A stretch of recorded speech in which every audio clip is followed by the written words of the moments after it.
नमस्कार, आपका स्वागत है चैनल तीर तर्कश में। मैं घनश्याम बादल हाजिर हूँ आपकी अदालत में एक नए मुद्दे के साथ। 17 सितंबर 2025 को देश के प्रधानमंत्री नरेंद्र दामोदर दास मोदी 75 साल के हो जाएंगे, यानी उनके जीवन का अमृत काल शुरू हो रहा है।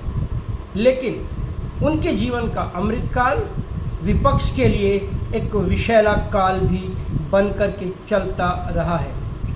नरेंद्र दामोदर दास मोदी, जो खुद को एक चौकीदार कहकर के सत्ता में आए, जो खुद को प्रधानमंत्री नहीं प्रधान सेवक बता रहे थे, नरेंद्र मोदी जिसको विपक्ष के कुछ दलों ने चौकीदार के बजाय चौकीदार चोर है के नारे के साथ लांछित किया, उनके ऊपर आरोप लगाए। विपक्ष के आरोप लगातार उन पर लगते रहे कि ये चौकीदार चोर है। उन्हें नीच कहा गया, उन्हें मौत का सौदागर भी कहा गया और उनकी मां को भी अभी बिहार चुनाव से पहले मंचों से गालियां दी गई। लेकिन राजनीति के चतुर खिलाड़ी नरेंद्र इन सब बातों को धता बताते हुए आगे बढ़ते रहे और पिछले लगभग 11 वर्षों से देश की सबसे बड़ी लोकतांत्रिक पोस्ट प्रधानमंत्री के पद पर जमे हुए हैं। नरेंद्र मोदी उस शख्सियत का नाम है जिसमें जज्बा है, जोश है, कुछ करने की ललक है, लेकिन साथ ही साथ जिद भी है, हड़बड़ाहट भी है। वो केवल अपने मन की बात ही नहीं करते हैं हर महीने, बल्कि चलते भी अपने मन के अनुसार ही हैं। यानी नरेंद्र दामोदर दास मोदी, उनके दोनों रुख, दोनों पक्ष आज आपके सामने मैं रखने की कोशिश कर रहा हूँ। 75 साल के हो जाएंगे। अभी कुछ दिन पहले नरेंद्र मोदी ने, बल्कि कहिए कुछ वर्ष पहले नरेंद्र मोदी ने एक ख़ास बात कही थी कि राजनीति में युवाओं को आना चाहिए और जो लोग 75 वर्ष के हो जाएं उन्हें सत्ता की राजनीति से अलग होकर मार्गदर्शक मंडल का सदस्य बन जाना चाहिए, नई पीढ़ी के लिए जगह खाली कर देनी चाहिए। लेकिन आज वे खुद 75 साल के हो गए हैं। वो अपने उस वाक्य के अनुसार मेरा क्या है, मैं तो फ़कीर हूँ, झोली डंडा उठाकर चला जाऊँगा, वे कहीं जाते हुए दिखाई नहीं दे रहे हैं। यही है राजनीति का सच, यही है नरेंद्र दामोदर दास गांधी के व्यक्तित्व का एक प्रभामंडल कह लीजिए या उनके व्यक्तित्व की निशानी। नरेंद्र मोदी राजनीति में बहुत दूर दूर तक नहीं जुड़े हुए थे जब वे गुजरात के मुख्यमंत्री पद पर आसीन हो गए। उन्होंने चुनाव भी शायद नहीं लड़ा था, वे विधायक भी नहीं थे, लेकिन पहली ही बार में एक झटके में गुजरात के मुख्यमंत्री पद का ताज उनके सर पर आ गया। कभी मंत्री नहीं रहे, लेकिन वे मुख्यमंत्री बने। ये उनकी कौशल कहिए या उनके ऊपर राष्ट्रीय स्वयंसेवक संघ और भारतीय जनता पार्टी का विश्वास कहिए कि वे मुख्यमंत्री बने। केवल मुख्यमंत्री ही नहीं बने, अपितु वहाँ पर 2001 से लेकर के 2014 तक भारत का प्रधानमंत्री बनने तक लगातार 14 साल तक गुजरात के मुख्यमंत्री पद पर आसीन रहे।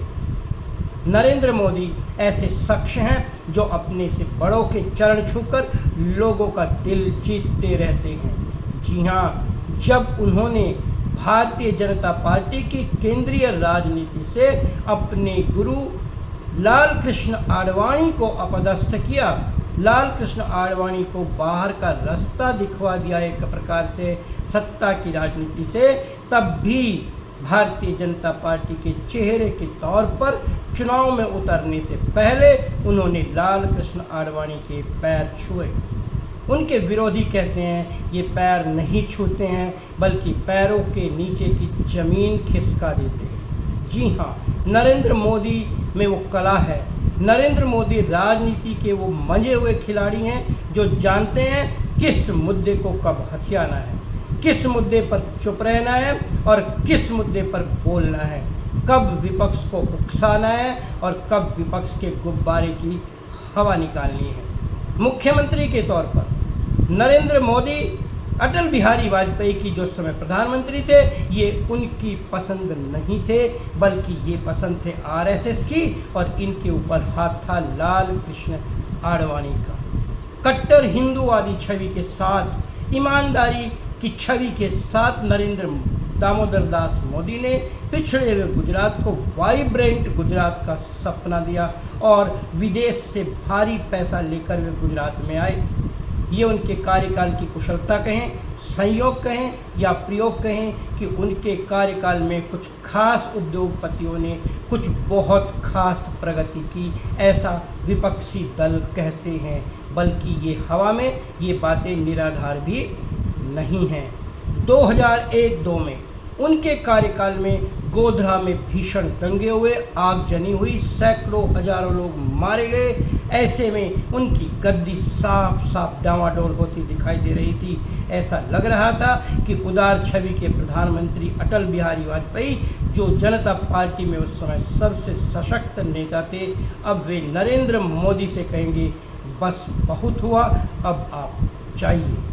उन्होंने अपने वक्तव्य में कहा भी, जब पत्रकारों ने उनसे पूछा कि ऐसी स्थिति में जब इतने लोग मर रहे हैं तो वहाँ की सरकार का, वहाँ के मुख्यमंत्री का क्या फ़र्ज़ है, क्या कर्तव्य है, तब अटल बिहारी वाजपेयी ने कहा था उन्हें अपना राजधर्म निभाना चाहिए, उन्हें अपना राजधर्म निभाना होगा। और नरेंद्र मोदी ने अपना राजधर्म निभाया और पूरी राजनीति के साथ निभाया।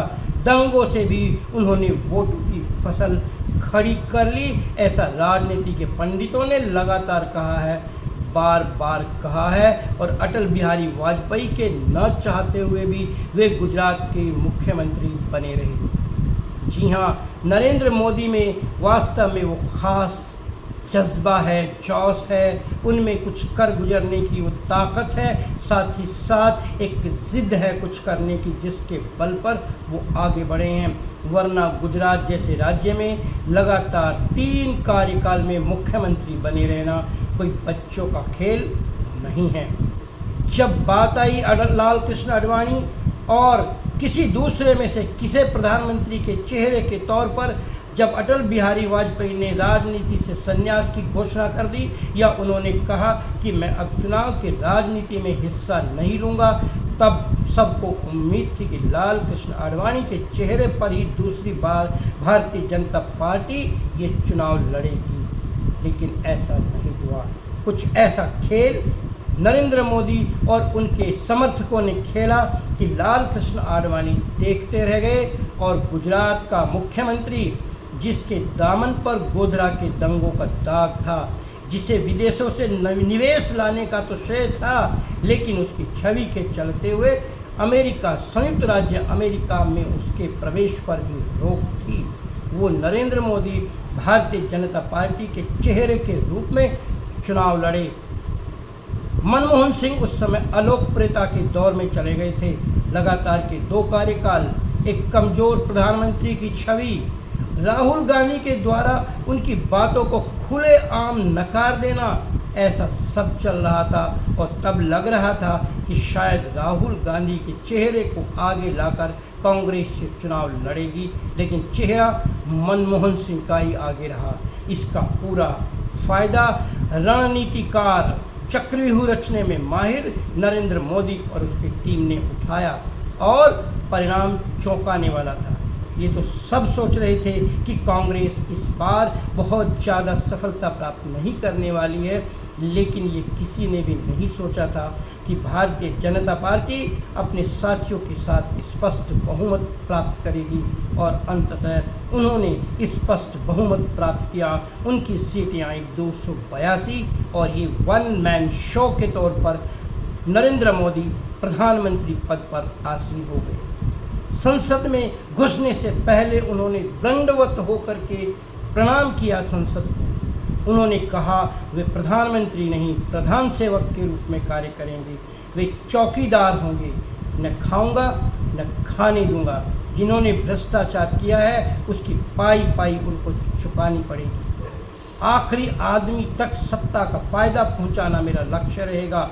अच्छे दिनों की बात करके अच्छे दिनों का ख्वाब देकर वे सत्ता में आए और दबंगई के साथ सारे अपने साथी दलों को साधते हुए 5 साल उन्होंने ज़बरदस्त तरीके से प्रधानमंत्री पद पर काम किया। 2016 में अचानक एक दिन वो टीवी पर आते हैं और एक ही झटके में नोटबंदी लागू कर देते हैं। उनका तर्क होता है कि काले धन की वजह से अर्थव्यवस्था में भ्रष्टाचार बढ़ रहा है, नकली नोट छपने की वजह से आतंकवाद को प्रश्रय मिल रहा है और जब ये 500 और 1000 रुपये के नोट कैंसिल हो जाएंगे, रद्द हो जाएंगे, तो इससे आतंकवाद की भी कमर टूटेगी और अर्थव्यवस्था से काला धन बाहर आएगा, जिससे कि हमारी जो इकोनॉमी है उसको बल मिलेगा। लेकिन मज़े की बात देखिए, देश को बात माननी पड़ी, चारों तरफ अफरा तफरी मची, लोग लाइन में लगे। इस बीच में प्रधानमंत्री निश्चिंतता के साथ जापान का दौरा भी करके आए, लेकिन वो अपने इस लक्ष्य में कामयाब हुए। मगर कुछ ही दिनों के बाद जहां उन्होंने 1000 का नोट बंद किया था, 2000 का नोट प्रचलन में आ गया। न आतंकवाद गया, न भ्रष्टाचार गया। हाँ, अर्थव्यवस्था को निश्चित रूप से एक गति मिली, इसमें कोई दो राय नहीं है। नरेंद्र मोदी के पास कुछ ऐसी योजना तो होती है जिसकी जानकारी शायद उनके अपने सबसे निकट वाले साथियों को भी नहीं होती। उन्होंने एक मजबूत और विश्वसनीय लोगों की टीम खड़ी की अपने लिए और इसके चलते हुए अगले चुनाव में 2019 में वे एक बार फिर एनडीए और भारतीय जनता पार्टी का चेहरा बनकर चुनाव में उतरे। राजनीतिक पंडितों का साफ मानना था, सारे सर्वेक्षण यही कह रहे थे कि भाजपा आगे तो रह सकती है, लेकिन उसकी सीटें निश्चित रूप से घटेंगी और इस बार स्पष्ट बहुमत आने वाली कोई बात नहीं होगी। लेकिन परिणाम चौंकाने वाले रहे और 282 सीटों का आंकड़ा 303 पर पहुंच गया और नरेंद्र मोदी ने और भी दृढ़ता के साथ काम शुरू किया। उन्होंने कश्मीर से 370 अपने वादे के मुताबिक हटाई, जिसकी कल्पना भी शायद भारतीय राजनीति में संभव नहीं थी। राम मंदिर के निर्माण पर वो जुट गए, CAA लेकर के आए और अगले कार्यकाल में कृषि कानून लेकर के आए। हालांकि उस पर उनको यू टर्न मारना पड़ा, उनको अपना रास्ता बदलना पड़ा। और अभी उन्होंने जिस प्रकार से ट्रंप के साथ दृढ़ता दिखाई है, टैरिफ वार में वो ऐसी चुप्पी खींच गए कि ट्रंप समझ नहीं पाए वो करें तो क्या करें। हालांकि इसका नुकसान अभी भारतीय अर्थव्यवस्था को होता हुआ दिखाई दे रहा है और भारत के ऊपर 25% टैरिफ के बाद 25% एडिशनल टैरिफ अभी तक भी लगा हुआ है और ट्रंप लगातार इस बात की धमकी देते रहे हैं कि वे और सेकेंडरी सेक्शंस भी भारत पर लगाएंगे। लेकिन नरेंद्र मोदी रूस से तेल खरीदने में पीछे नहीं हटे, इसके उल्टे उन्होंने चुप रहकर ना ट्रंप की बात का जवाब दिया और ना पीछे कदम हटाए, बल्कि वो जाकर चीन में वहाँ के राष्ट्रपति से मिले, पुतिन के साथ उन्होंने मुलाकात की और एक नया त्रिगुट अमेरिका के खिलाफ खड़ा कर दिया। इस प्रकार का उन्होंने संजाल रचा, इस प्रकार की छवि बनाई कि ट्रंप आज उनके सामने झुकते से नज़र आ रहे हैं और नया समाचार मिलने तक अमेरिका के राष्ट्रपति अब भारत भी आएंगे क्वाड सम्मेलन में और साथ ही साथ उनका एक दल भी भारत से बातचीत के लिए आ रहा है। जब पहलगाम में पाकिस्तानी आतंकवादियों ने 26 लोगों की जान ले ली 22 अप्रैल को, तब भी नरेंद्र मोदी ने बहुत छोटा सा वक्तव्य दिया। नहीं उम्मीद थी कि वे पहले की तरह एयर स्ट्राइक करेंगे या कोई सर्जिकल स्ट्राइक होगी, लेकिन उन्होंने ऑपरेशन सिंदूर लॉन्च करके पाकिस्तान की सेना को दिन में तारे दिखाने का जज्बा दिखाया, काम किया। हालांकि पाकिस्तान की सेना भी उसका जश्न मनाती दिखी उसके बाद और वहाँ के सेनाध्यक्ष को फील्ड मार्शल बना दिया वहाँ की लंगड़ी सरकार ने।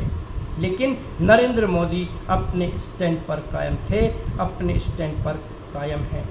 नरेंद्र मोदी उन लोगों में हैं जो लीक से हटकर राजनीति करना जानते हैं। वे परवाह नहीं करते, वे छवि निर्माण की कला में सिद्धस्त हैं और विपक्ष से कैसे मुद्दे छीने जाएं, कैसे उनके मुद्दे को हथिया लिया जाए, कैसे उनको उनके ही मुद्दों पर चित किया जाए, इस कला के पारंगत हैं नमो यानी नरेंद्र मोदी।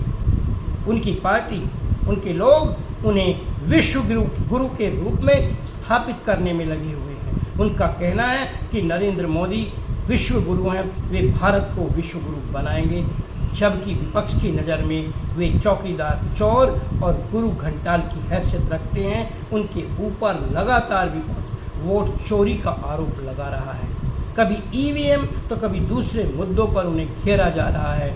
और इस बार के चुनावों में जब उनकी पार्टी को स्पष्ट बहुमत नहीं मिला और उनका 303 का आंकड़ा 400 पार होने के बजाय 240 पर अटक गया, एक बार फिर से वही प्रधानमंत्री बने, तब इस बात के साफ संकेत दिखाई दे रहे थे कि नरेंद्र मोदी इस बार के दबंग प्रधानमंत्री नहीं होंगे, क्योंकि इस बार उनकी लगाम होगी चंद्रबाबू नायडू, नीतीश कुमार जैसे घाटी राजनीतिज्ञों के हाथ में। लेकिन कम से कम अभी तक तो ऐसा होता दिखाई नहीं दे रहा है और वे प्रधानमंत्री के पद पर काबिज हैं। ये भी सच है कि राजनीति है और इसमें कौन कब पलटी मार जाए, कौन किसको कब चारों खानों-चित कर दे, कुछ कहा नहीं जा सकता है। लेकिन जब भी भारत का इतिहास लिखा जाएगा उसमें कहीं ना कहीं उनके कार्यकाल का जिक्र जरूर होगा। इस बात का भी जिक्र जरूर होना चाहिए कि किस प्रकार से उन्होंने ईडी और दूसरी सीबीआई या उसके अलावा सरकारी संस्थाओं को किस प्रकार से विपक्ष को कुचलने में अपना मोहरा बनाया, विपक्ष के शब्दों में कहें तो। यानी नरेंद्र मोदी अपने आप में एक ऐसी शख्सियत है जिसके बारे में जानना बड़ा मुश्किल काम है। वे चौंकाने वाली राजनीति करते हैं और आगे भी वो चौंकाएंगे।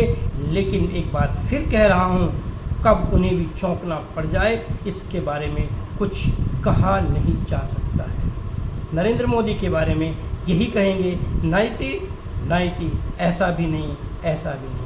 उसके सिक्के के कई सारे पक्ष हैं जिन पर लंबी बात की जा सकती है, उस पर बात करेंगे फिर कभी उनकी तुलना करेंगे इंदिरा गांधी से, जिनके कार्यकाल को पार करके वे जवाहरलाल नेहरू के बाद देश के सबसे लंबे समय तक रहने वाले प्रधानमंत्री आज की तारीख में बन चुके हैं। आज बस इतना ही। होती है मुलाकात एक नए मुद्दे के साथ, तब तक लेते हैं विदा, दीजिए इजाज़त घनश्याम बादल को। और आप देखते रहिए चैनल तीर तर्कश। वीडियो अच्छी लगे तो लाइक कीजिए, शेयर कीजिए और सब्सक्राइब करके नोटिफिकेशन बेल जरूर दबाइए। जय हिंद, जय भारत।